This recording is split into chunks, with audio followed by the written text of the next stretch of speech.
دي تلاجة من أحد المحلات السوبر ماركت الشهيرة في ألمانيا. لو احنا بصينا كده هنلاقي ان في عروض أجنحة فراخ،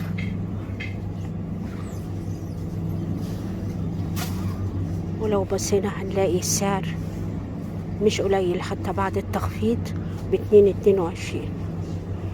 لو بصينا كمان هنلاقي قلوب وكبد فراخ ونساير. الألمان بياكلوا كده. أنا بتكلم عن أكبر اقتصاد في أوروبا والرابع على مستوى العالم، بياكلوا بالشكل ده بسبب غلاء الأسعار.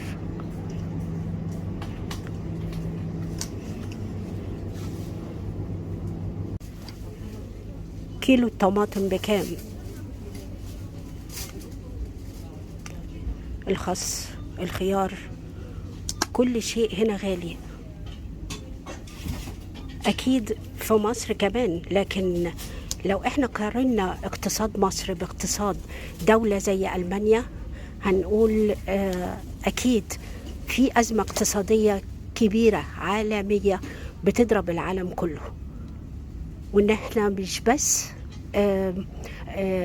المقصودين أو اللي وصلنا للوضع ده بسبب إخفاق في حكومة أو إخفاق في قرارات، لكن هي فعلا ضرب العالم كله.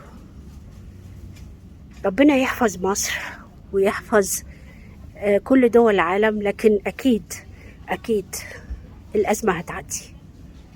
خليكوا ورا بلدنا وإن شاء الله هتعدي.